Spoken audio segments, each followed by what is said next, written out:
Aquí encontrarás exactamente la historia que viniste a buscar.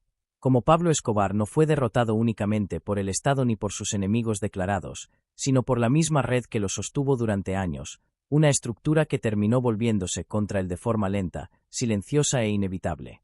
Cuando Pablo Escobar comenzó su ascenso, Colombia atravesaba una combinación peligrosa de desigualdad, debilidad institucional y normalización de la violencia. En ese contexto, el joven Escobar no apareció como un monstruo repentino, sino como alguien que supo leer su entorno mejor que nadie. Desde muy temprano entendió que el poder real no estaba solo en el dinero, sino en la capacidad de tejer relaciones, comprar silencios y generar dependencias. Antes de ser un nombre temido, fue un intermediario. Antes de ser un capo, fue un gestor de favores. Su carácter no era impulsivo en esos primeros años, era paciente, observador y profundamente pragmático. El contrabando fue su escuela inicial.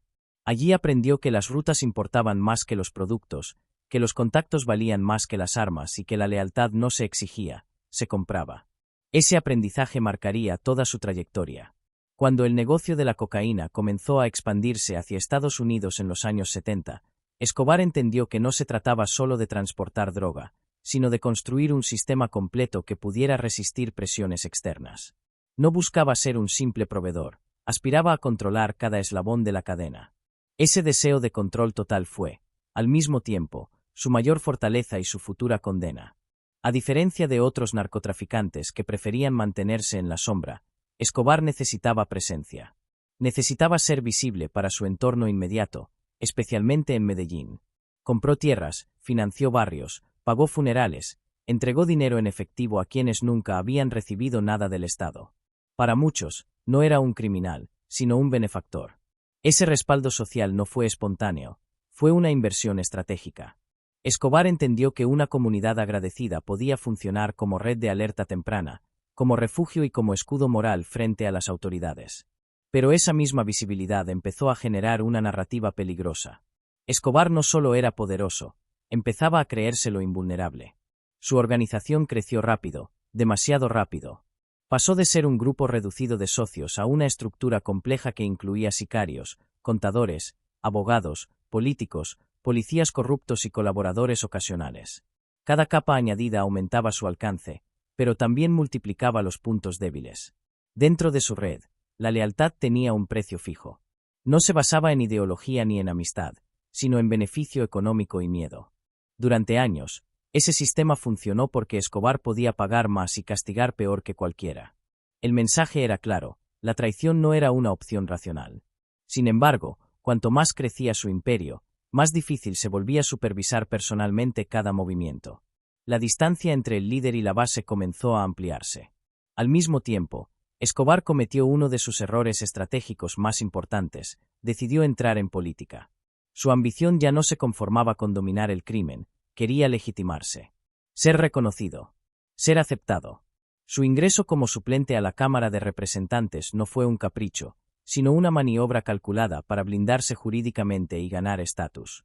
Pero esa decisión rompió el equilibrio que había mantenido hasta entonces. Al exponerse públicamente, obligó al Estado a reaccionar. Ya no era solo un narcotraficante más, sino un símbolo incómodo. La presión internacional aumentó, especialmente desde Estados Unidos, donde su nombre comenzó a asociarse directamente con la crisis de la cocaína. La extradición se convirtió en una amenaza real, y con ella nació una guerra abierta. Fue en ese punto cuando la estructura interna del imperio empezó a resquebrajarse. El miedo, que durante años había sido un pegamento eficaz, comenzó a volverse inestable. Los colaboradores de segundo y tercer nivel empezaron a cuestionarse si seguir siendo parte de esa red valía el riesgo. Algunos fueron capturados. Otros se entregaron. Algunos más comenzaron a filtrar información de forma indirecta. No siempre por traición consciente, sino por supervivencia. La red que Escobar había construido para protegerse empezó a convertirse en una red de filtraciones. Escobar respondió como sabía hacerlo, con violencia y control aún más centralizado. Eliminó sospechosos, castigó errores mínimos y redujo el círculo de confianza. Pero ese repliegue tuvo un efecto contraproducente. Al concentrar decisiones en un grupo cada vez más pequeño, dejó fuera a muchos actores que antes tenían incentivos para protegerlo. La organización empezó a fragmentarse en células menos coordinadas, más impredecibles y, en algunos casos, dispuestas a negociar por su cuenta. Mientras tanto, el Estado colombiano, presionado por una ola de atentados, asesinatos y secuestros, endureció su postura. La figura de Escobar dejó de ser negociable. Ya no se trataba de contenerlo, sino de neutralizarlo. En paralelo, surgieron enemigos que no provenían del Estado, sino del mismo mundo criminal, antiguos socios, carteles rivales y grupos que veían en su caída una oportunidad para redistribuir el poder. El aislamiento de Escobar no fue inmediato, pero fue progresivo. Cada escondite era más precario que el anterior. Cada mensaje tardaba más en llegar. Cada aliado parecía menos fiable. La paranoia, alimentada por años de guerra, se volvió parte de su rutina diaria. Dormía poco, se movía constantemente y confiaba en muy pocos. El imperio seguía existiendo en el papel, pero en la práctica funcionaba de manera disfuncional. Lo más revelador de esta etapa no es solo la persecución externa, sino la erosión interna. Escobar ya no controlaba la información que circulaba dentro de su propia red. Algunos hablaban de más. Otros negociaban en silencio. Algunos simplemente desaparecían. El sistema que había diseñado para ser indestructible dependía demasiado de su presencia física y de su capacidad de intimidación directa. Cuando eso empezó a fallar, todo el edificio comenzó a temblar. Este no es aún el final de la historia, pero sí el punto en el que el imperio deja de expandirse y empieza, lentamente, a devorarse a sí mismo. Lo que durante años fue una red de protección se transformó en un laberinto sin salida, donde cada conexión podía ser una amenaza. La historia entra ahora en una fase más silenciosa, pero mucho más peligrosa. Porque cuando un imperio deja de crecer, no se mantiene estable, empieza a consumirse desde dentro. Y eso fue exactamente lo que ocurrió cuando la estructura que había sostenido a Escobar durante años comenzó a operar bajo una lógica distinta, una lógica dominada por el miedo a caer con él. A comienzos de los años 90, el entorno había cambiado radicalmente. Ya no existía margen para la ambigüedad. El Estado colombiano, presionado por una sociedad exhausta y por intereses internacionales, había redefinido su estrategia. No se buscaba negociar, ni contener, ni administrar el conflicto. Se buscaba cerrar el ciclo. En ese contexto, cualquier persona vinculada al círculo de Escobar se convertía automáticamente en un objetivo potencial, y eso alteró el equilibrio interno de su organización de una forma profunda. Durante años, formar parte de su red significaba protección, ingresos constantes y un estatus que ninguna otra estructura podía ofrecer. Ahora, significaba exposición. El mismo apellido que antes abría puertas empezó a cerrarlas. El miedo ya no era solo a Escobar, sino a lo que implicaba seguir a su lado. Esa inversión emocional y material que había funcionado durante tanto tiempo empezó a perder sentido para muchos de sus colaboradores. El problema no fue una gran traición inmediata, sino algo más corrosivo, la pérdida de incentivos. Cuando el costo de la lealtad supera sus beneficios, incluso las organizaciones más férreas comienzan a resquebrajarse. Y eso fue lo que ocurrió. Algunos miembros comenzaron a retrasar información. Otros exageraban datos para protegerse. Otros simplemente dejaron de cumplir órdenes con la misma precisión. No por desafío abierto, sino por desgaste psicológico. Escobar, que siempre había sido intuitivo para detectar cambios en su entorno, percibió esa transformación. Su reacción fue endurecer aún más el control. Redujo intermediarios, centralizó decisiones y empezó a confiar casi exclusivamente en un núcleo cada vez más reducido. Pero esa estrategia, pensada para reforzar la seguridad, tuvo el efecto contrario. Al cerrar el círculo, dejó fuera a muchos actores que conocían rutas, contactos y dinámicas internas, y que ahora se encontraban desprotegidos. Ese grupo desplazado no formó un frente único, pero sí compartía algo esencial, la necesidad de sobrevivir. Algunos optaron por desaparecer. Otros por colaborar parcialmente con las autoridades. Otros buscaron alianzas alternativas dentro del mundo criminal. No siempre entregando información directa, pero sí dejando rastros, cometiendo errores, bajando la guardia. La red dejó de ser un sistema coordinado y pasó a ser un conjunto de decisiones individuales. Al mismo tiempo, la presión tecnológica comenzó a jugar un papel decisivo. Las comunicaciones, que durante años habían sido un punto fuerte del cartel, se convirtieron en una debilidad crítica.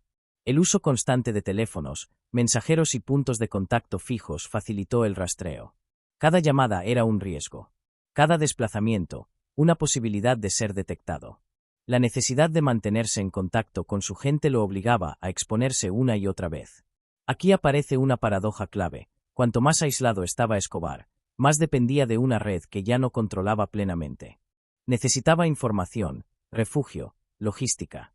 Pero cada uno de esos elementos estaba ahora mediado por personas que también estaban siendo presionadas, vigiladas o tentadas a negociar. La confianza dejó de ser una certeza y pasó a ser una apuesta. En este periodo, el enemigo dejó de ser uno solo. Ya no era únicamente el Estado. Eran antiguos socios resentidos, grupos armados con intereses propios, estructuras criminales que veían en su caída una oportunidad para redistribuir el poder. El cerco se cerraba desde varios frentes, y lo más peligroso era que muchos de esos movimientos no eran visibles a simple vista. Escobar seguía teniendo recursos, pero cada vez eran más difíciles de movilizar. El dinero, que durante años había sido su herramienta principal, empezó a perder eficacia. No todos estaban dispuestos a aceptar pagos que los marcaran como colaboradores. No todos podían esconder grandes sumas sin levantar sospechas. El capital seguía existiendo, pero su capacidad de generar lealtad real disminuía. La violencia, por su parte, ya no producía el mismo efecto disuasorio. En lugar de paralizar, empezaba a acelerar decisiones. Cada atentado, cada amenaza, reforzaba la idea de que el final estaba cerca. Para muchos, colaborar con él dejó de ser una opción racional. El miedo cambió de dirección. Ya no era miedo a traicionarlo, sino miedo a permanecer demasiado tiempo a su lado. Este desgaste interno coincidió con un cambio importante en la narrativa pública. La figura de Escobar pasó de ser la de un enemigo poderoso a la de un fugitivo acorralado. Esa transformación simbólica tuvo consecuencias reales. La percepción de invulnerabilidad, tan importante para mantener cohesionada una organización basada en el miedo, se rompió. Y cuando el mito se quiebra, el poder se evapora con rapidez. En su vida cotidiana, ese colapso se traducía en rutinas cada vez más precarias. Movimientos constantes, refugios improvisados, decisiones tomadas bajo presión extrema.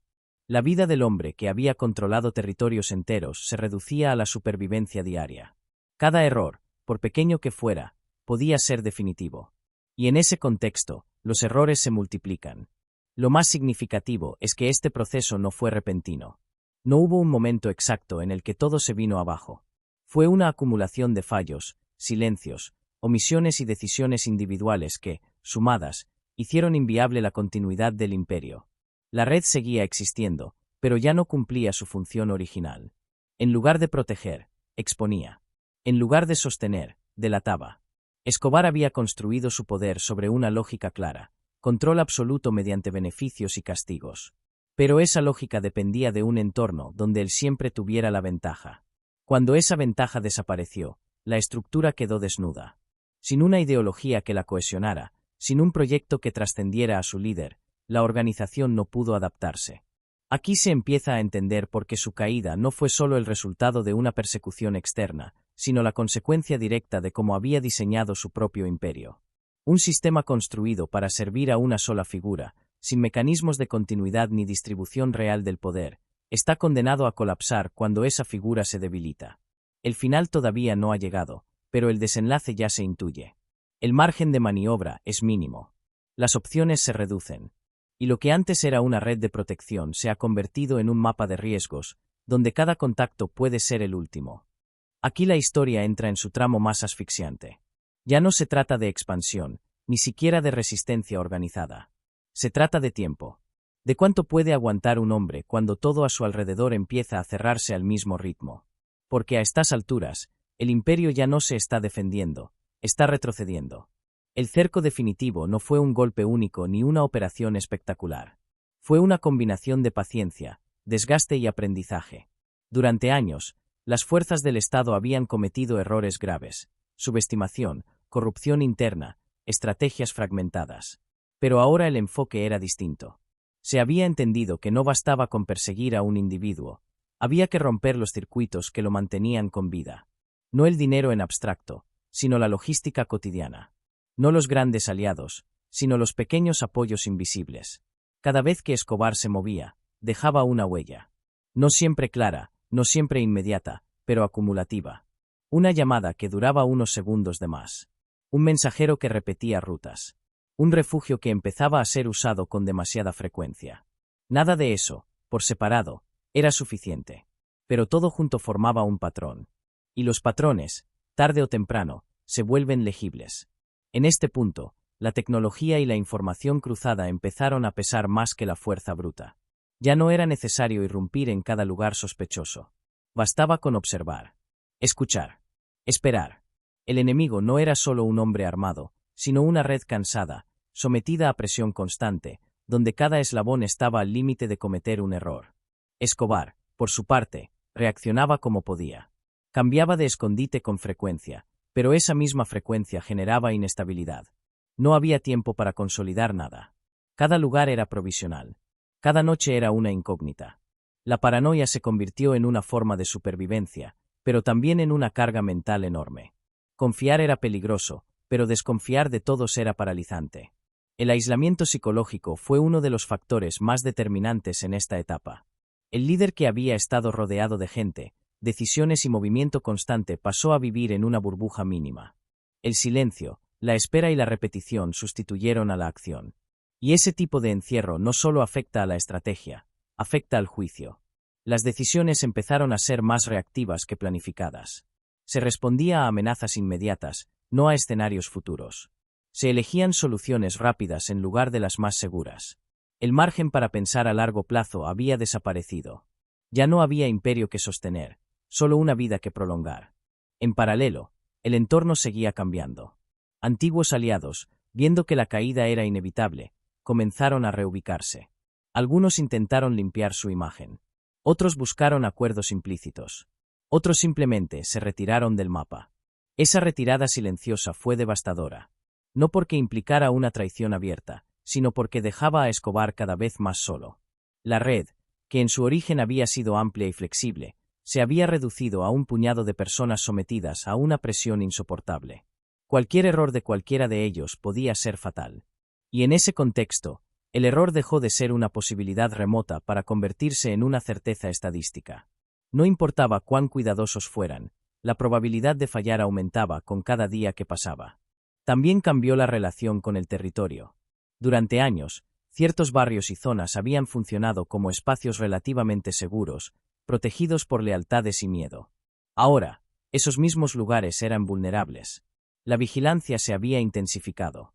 La colaboración comunitaria, antes ambigua, empezaba a inclinarse hacia la denuncia silenciosa. No por convicción moral, sino por cansancio. El miedo ya no protegía, agotaba. Este cambio social es clave para entender el final. Un imperio basado en el miedo necesita que ese miedo sea rentable. Cuando deja de serlo, se convierte en un problema para todos los implicados. Y eso fue lo que ocurrió. Para muchas personas, seguir callando ya no ofrecía ninguna ventaja. El riesgo era el mismo, hablar o no hablar. Y en ese escenario, el silencio pierde valor. Escobar seguía teniendo dinero, pero cada vez tenía menos opciones reales para usarlo. Comprar protección se volvió complicado. Comprar anonimato, imposible. Cada transacción, cada favor, cada intento de apoyo dejaba rastro. El dinero, sin estructura estable que lo canalizara, se volvía inútil. Era riqueza inmóvil en un contexto donde lo único que importaba era el movimiento. El círculo se cerraba también en lo emocional. El desgaste físico y mental se acumulaba. Dormir poco, comer mal, vivir en alerta constante. Todo eso afecta la capacidad de evaluar riesgos. El cuerpo empieza a fallar. La mente se vuelve más impulsiva o, en otros momentos, excesivamente cauta. Ninguna de las dos cosas es ideal cuando se vive bajo persecución permanente. En esta fase, el error ya no es un accidente aislado, sino una consecuencia del contexto. No importa cuánto intentes evitarlo, tarde o temprano ocurre. Y cuando ocurre, no hay margen para corregir. La estructura que antes absorbía fallos ya no existe. Cada equivocación tiene impacto directo. Lo que resulta más revelador es que, incluso aquí, no hay una gran escena final todavía. No hay clímax. Hay rutina. Una rutina precaria, tensa, repetitiva. Días que se parecen entre sí. Decisiones pequeñas que parecen irrelevantes, pero que sumadas construyen el camino al desenlace. El imperio, en términos prácticos, ya ha dejado de existir. Lo que queda es la figura que lo encarnó, intentando sobrevivir en un sistema que ya no responde a sus reglas. Las mismas conexiones que lo llevaron a la cima ahora funcionan como puntos de entrada para su localización. Cada contacto es un riesgo. Cada intento de comunicarse es una exposición.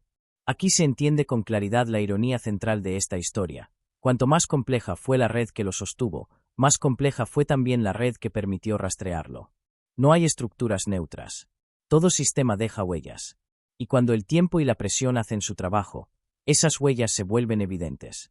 El final se acerca no por un gran movimiento, sino por acumulación, por cansancio, por saturación, por una cadena de decisiones humanas tomadas bajo estrés extremo. Y en ese tipo de escenarios, el desenlace rara vez sorprende. Se siente venir. En este punto, la historia ya no avanza, se estrecha. Cada decisión reduce opciones. Cada día elimina una salida posible. Lo que antes era una persecución compleja se convierte en una cuenta atrás silenciosa, donde el margen de error es prácticamente inexistente. Los últimos movimientos no fueron grandes apuestas, sino intentos desesperados de mantener una mínima normalidad. Comunicarse con la familia, asegurar refugios temporales, resolver problemas inmediatos. Nada de eso tenía ya valor estratégico. Eran gestos humanos, comprensibles, pero peligrosos. Porque en una estructura colapsada, cualquier intento de orden deja rastro. La dependencia de ciertos hábitos fue uno de los factores más determinantes. Durante años, esos hábitos habían sido gestionables dentro de una red sólida. Ahora, sin amortiguadores, se convirtieron en vulnerabilidades. Repetir patrones en un contexto de vigilancia intensiva es una invitación al error. Y los errores, en esta fase, no se corrigen, se pagan. La presión no venía solo del exterior.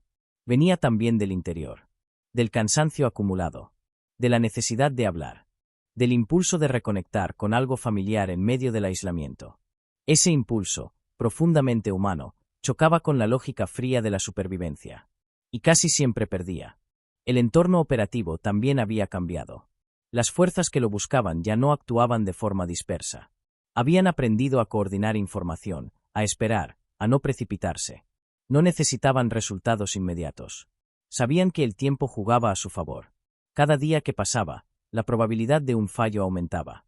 La red de apoyo, reducida al mínimo, funcionaba bajo una tensión extrema. Nadie podía permitirse errores, pero todos estaban exhaustos. En ese estado, la precisión se degrada. Se toman atajos.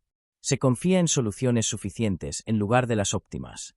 Y esas decisiones, aunque parezcan menores, son las que definen el desenlace. Otro elemento clave fue la pérdida de control sobre la información. Ya no se sabía con certeza que estaba comprometido y que no. Esa incertidumbre paraliza. Obliga a actuar a ciegas. Y cuando se actúa sin información fiable, se multiplican los riesgos. El silencio, que antes protegía, ahora aislaba. Y la comunicación, que antes coordinaba, ahora delataba. En esta fase, la figura del líder deja de ser la de un estratega y pasa a ser la de un fugitivo. No hay visión a largo plazo. No hay capacidad de reorganización. Solo hay reacción. Y reaccionar constantemente agota. Mentalmente. Emocionalmente. Físicamente. El territorio ya no ofrecía refugio. Los espacios conocidos se habían vuelto previsibles. Los nuevos, inseguros. No había lugar donde asentarse sin ser detectado tarde o temprano. La movilidad, que había sido una ventaja, se transformó en una fuente constante de exposición. Moverse implicaba dejar huellas. Quedarse, también. La ironía es evidente. Cuanto más se intentaba evitar el final, más se lo aceleraba. Cada intento de controlar una situación ya incontrolable añadía una capa más de riesgo. El sistema estaba agotado. No por falta de recursos, sino por exceso de presión. Aquí es donde la historia deja de ser la de un imperio y se convierte en la de una persona enfrentada a las consecuencias acumuladas de sus propias decisiones. No hay conspiración única. No hay traición decisiva. Hay un entramado que ya no puede sostenerse y que colapsa bajo su propio peso. El desenlace no llega como una sorpresa. Llega como una confirmación. Como la materialización de algo que llevaba tiempo gestándose. Y cuando ocurre, no cambia el curso de los acontecimientos, lo cierra. Pero el final físico no es el final de la historia. Porque incluso después, las consecuencias siguen desplegándose.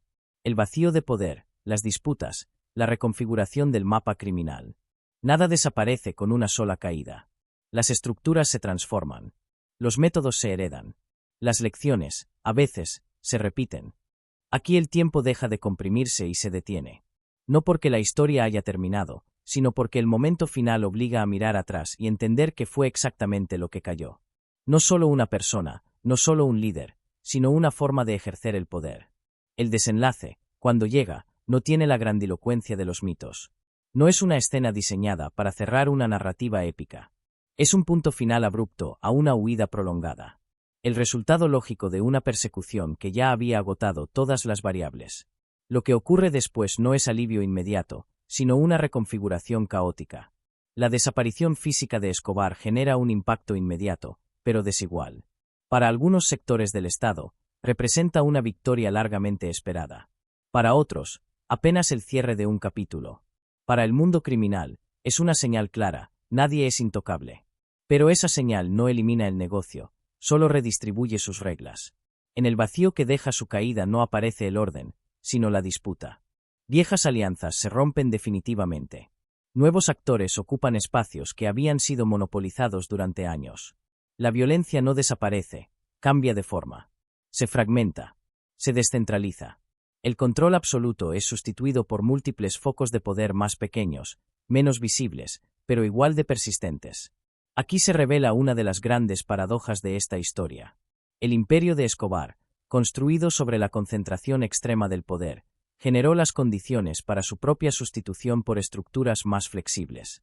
Su caída no eliminó el sistema, lo obligó a adaptarse. Y en esa adaptación, muchas de las lecciones aprendidas durante su ascenso fueron reutilizadas por quienes vinieron después. El impacto social también fue ambiguo. Para una parte de la población, el final de Escobar simbolizó el cierre de una era de terror explícito. Para otra, no significó un cambio tangible en su vida cotidiana. La violencia continuó, la desigualdad persistió, la desconfianza hacia las instituciones se mantuvo. El problema nunca fue una sola figura, sino el contexto que permitió su surgimiento. En los relatos posteriores, su figura empezó a transformarse. De enemigo absoluto pasó, en algunos discursos, a convertirse en objeto de análisis, incluso de romanticismo distorsionado. Esa reinterpretación es peligrosa. No porque niegue los hechos, sino porque los simplifica. Reduce una red compleja de causas y consecuencias a una narrativa centrada en un solo individuo. Lo que realmente condenó a Escobar no fue solo la persecución externa ni la traición interna, sino la imposibilidad estructural de sostener un poder basado exclusivamente en el miedo y la compra de lealtades. Ese modelo funciona mientras el líder puede garantizar beneficios y castigos. Cuando deja de hacerlo, se desmorona con rapidez. Su historia demuestra que las redes construidas sin legitimidad, sin mecanismos de continuidad y sin límites claros dependen demasiado de la presencia constante de quien las dirige. No sobreviven al desgaste prolongado. No se adaptan bien al cambio.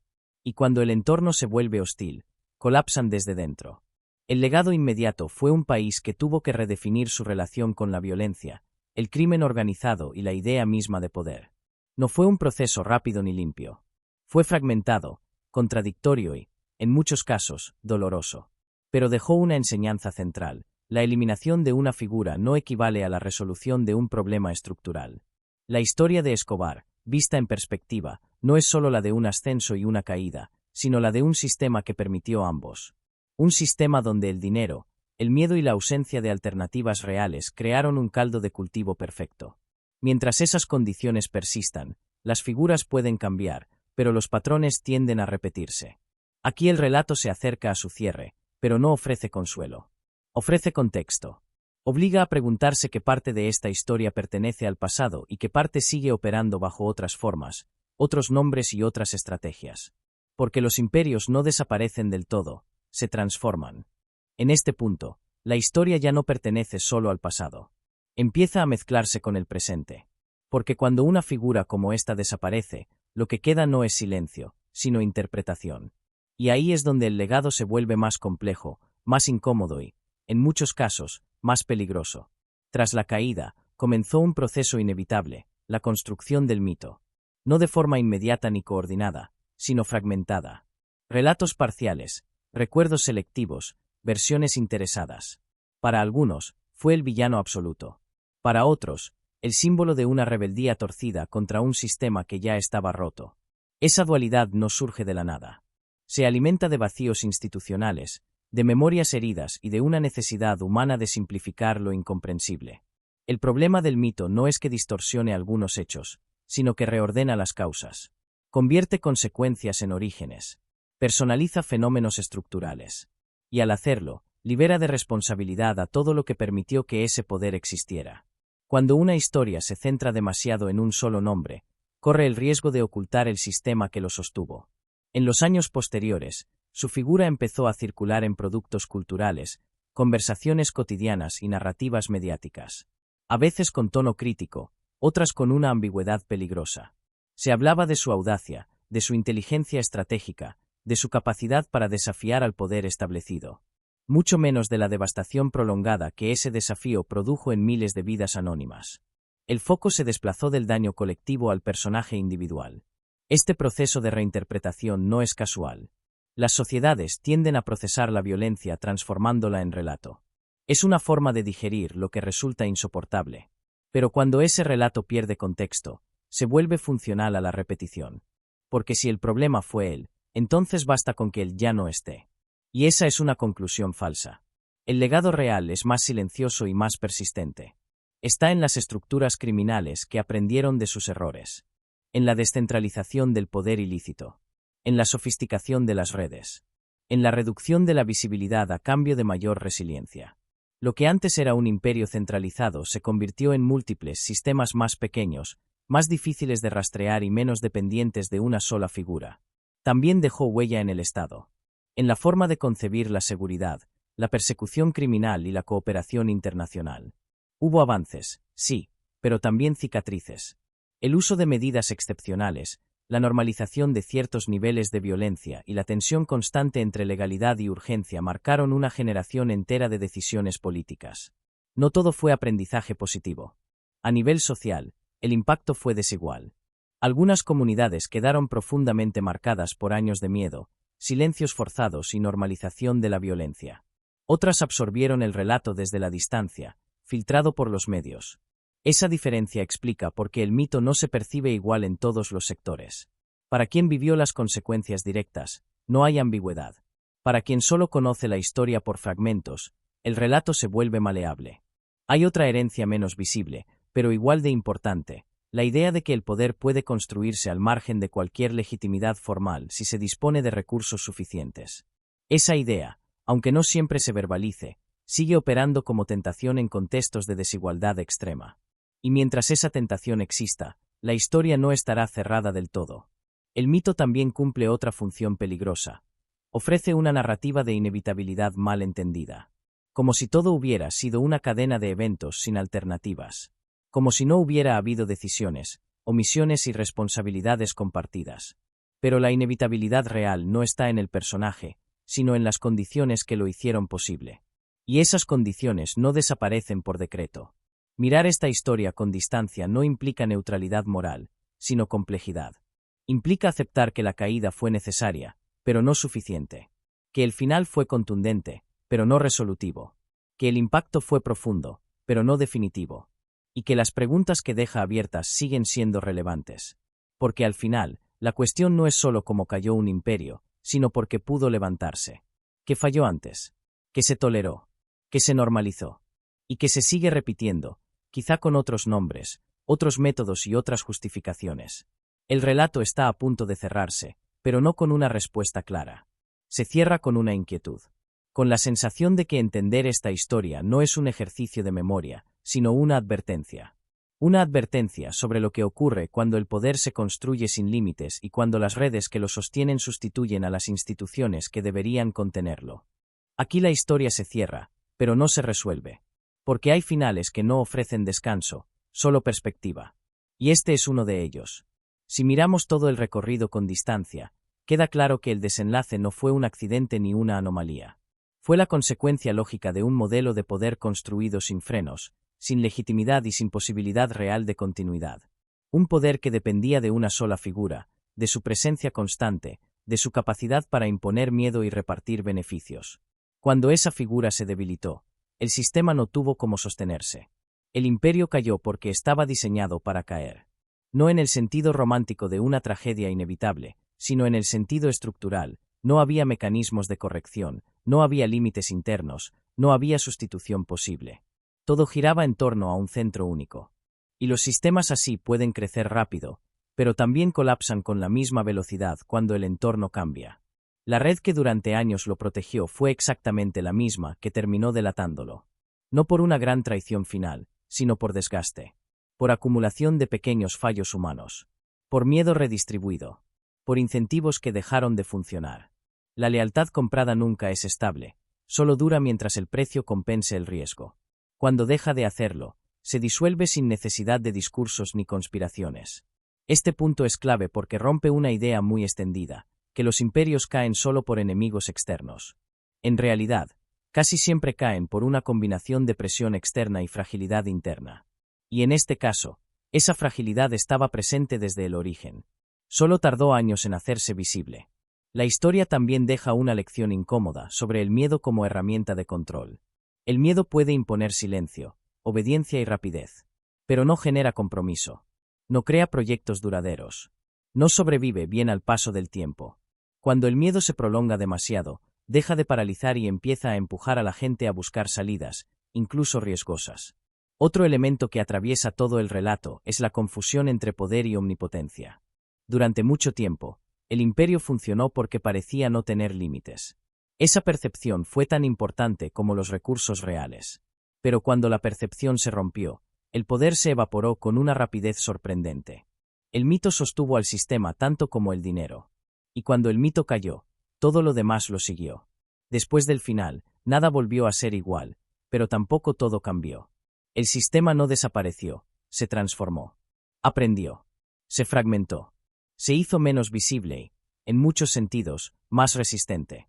Eso es quizá lo más inquietante de esta historia, que la caída de una figura central no elimina las condiciones que la hicieron posible. Por eso, reducir todo a un nombre es un error cómodo. Permite cerrar el relato sin hacerse cargo del contexto. Permite pensar que el problema fue excepcional, cuando en realidad fue sistémico. Y mientras los sistemas no se revisan, los patrones tienden a repetirse. Este no es un cierre heroico ni moralizante. Es un cierre reflexivo. Porque entender cómo cayó este imperio obliga a hacerse una pregunta más amplia. ¿Qué ocurre en una sociedad cuando el poder real se organiza fuera de las instituciones, cuando el miedo sustituye a la ley y cuando las redes informales se vuelven más fuertes que el Estado? Esa pregunta no pertenece solo al pasado. Sigue abierta. Y quizá por eso esta historia, incluso cerrada, sigue incomodando.